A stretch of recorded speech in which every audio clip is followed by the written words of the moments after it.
নমস্কার, দেখছেন talk to Bangla. আমি অভিষেক রয়েছে আপনাদের সাথে। এই মুহূর্তে যে খবর জানাবো, আরাবুল ইসলাম এবং শওকত মোল্লা তাদের যে একটা দ্বিচারিতা এবং তাদের যে একটা বৈপরীত্য, সেটা কিন্তু কোনোভাবেই তৃণমূল কংগ্রেসের শীর্ষ নেতৃত্ব থামাতে পারল না এবং সেটার একটা একদম জ্বলন্ত উদাহরণ কিন্তু 1 জানুয়ারি যেদিন তৃণমূল কংগ্রেসের প্রতিষ্ঠা দিবস, সেই দিন পাওয়া গেল ভাঙড়ে।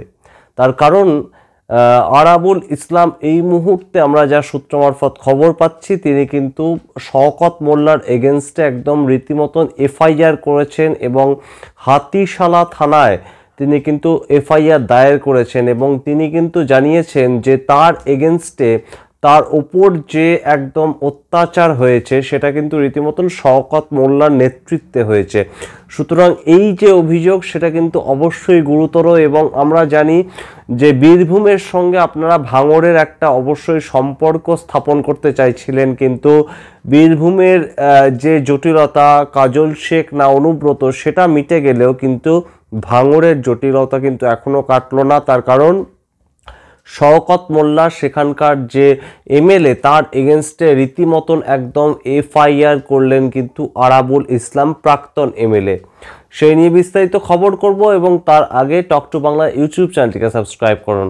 এই খবর কিন্তু অবশ্যই গুরুত্বপূর্ণ এই মুহূর্তে, তার কারণ 26-এর যে নির্বাচন সেটা কিন্তু একদম দরজায় কড়া নাড়ছে এবং সেই খবরের আগে, সেই যে নির্বাচন তার আগে ঠিক এই যে ভাঙড়ে একটা বৈপরীত্য তৃণমূল কংগ্রেসের মধ্যে তৈরি হয়েছে, সেটা কিন্তু অবশ্যই গুরুত্বপূর্ণ। তার কারণ এই মুহূর্তে কিন্তু আমরা যা খবর পাচ্ছি, আরাবুল ইসলাম আজ সকালে 1 জানুয়ারি সকালে কিন্তু আজকে রীতিমতন শারীরিকভাবে হেনস্থা হয়েছেন এবং তারপর থেকে তিনি কিন্তু রীতিমতন বিভিন্নভাবে প্রতিরোধ করার চেষ্টা করেছেন এবং আরাবুল ইসলামের টিম এবং শওকত মোল্লার টিম রীতিমতন কিন্তু বিভিন্নভাবে কিন্তু সংঘর্ষে জড়িয়েছে। কিন্তু সেই সংঘর্ষ কখন যে গিয়ে আইনের দ্বারস্থ হচ্ছে, সেটা কিন্তু রীতিমতন গুরুত্বপূর্ণ একটা খবর ছিল। তার কারণ কে আগে আইনের দ্বারস্থ হবেন এবং সাংসদ সায়নী ঘোষ সামলাবেন নাকি বারুইপুরের এমএলএ সামলাবেন, সেটা কিন্তু আমরা এখনো পর্যন্ত জানছিলাম না। কিন্তু তার মধ্যেই যেটা ঘটনা দেখলাম, হাতিশালা থানায় রীতিমতন লিখিত অভিযোগ দায়ের করলেন আরাবুল ইসলাম। যে আরাবুল ইসলাম কিন্তু একাধিক অভিযোগে অভিযুক্ত এবং আমরা আগেই জানি যে আরাবুল ইসলাম 2 বছর ধরে কিন্তু রীতিমতন একদম পার্থ চট্টোপাধ্যায়, অর্থাৎ তার যে গুরু, তিনি যাকে গুরু বলেন, সেই রকম অবস্থায় আরাবুল ইসলাম কিন্তু রীতিমতন এসেছেন এবং সেখান থেকে জামিনে ইতিমধ্যেই কিন্তু আরাবুল ইসলাম তিনি কিন্তু একদম ছাড়া পেয়ে আছেন এবং সেই জায়গা থেকে শওকত মোল্লার পক্ষ থেকে আরাবুল ইসলামের ওপর যেভাবে আক্রমণ করার একটা অভিযোগ উঠেছে আজকে 1 জানুয়ারির দিন, সেটা কিন্তু অবশ্যই তাৎপর্যপূর্ণ এবং ভাঙড়ের যে রাজনৈতিক প্রেক্ষাপট সেটাকে সামনে রেখে আইএসএফ যেখানে সেখানকার বিধায়ক নির্বাচিত হয়েছেন নওশাদ সিদ্দিকী, সেখানে আরাবুল ইসলাম এবং শওকত মোল্লার টিমের মধ্যে এইরকম যে একটা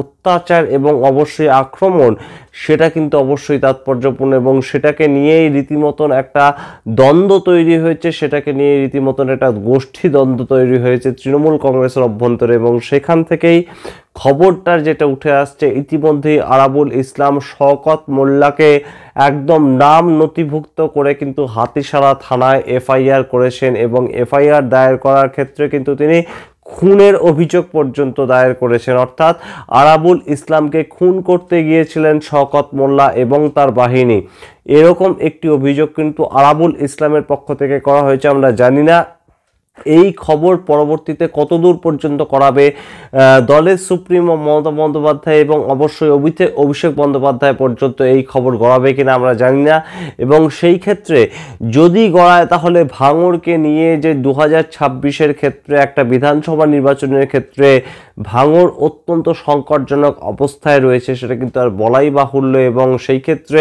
বিজেপি তার একটা অন্য একটা ভোট পার্সেন্টেজ গ্রহণ করবে নাকি আইএসএফ একটা ভোট পার্সেন্টেজ গ্রহণ করবে, তার কারণ অত্যন্ত তাৎপর্যপূর্ণ, কিন্তু ভাঙড়ে ম্যাক্সিমাম যে ভোট পার্সেন্টেজ সেটা কিন্তু সংখ্যালঘু ভোট পার্সেন্টেজ, সেটা কিন্তু আমাদের মাথায় রাখতে হবে। এবং সেই জায়গা থেকেই ভাঙড়ের যে ভোট পার্সেন্টেজ সেটা শওকত মোল্লার দিকে যায় নাকি আরাবুল ইসলামের দিকে যায় নাকি কারুর দিকেই না গিয়ে আইএসএফ এর দিকে যায়, সেইটা কিন্তু অবশ্যই গুরুত্বপূর্ণ। এবং আমরা যা সূত্র মারফত খবর পাচ্ছি যে 2026-এ আবারও কিন্তু আব্বাস সিদ্দিকীর ভাই নওশাদ সিদ্দিকী 2026-এ আইএসএফ এর তরফ থেকে ভোট লড়তে চলেছে ভাঙড়ে।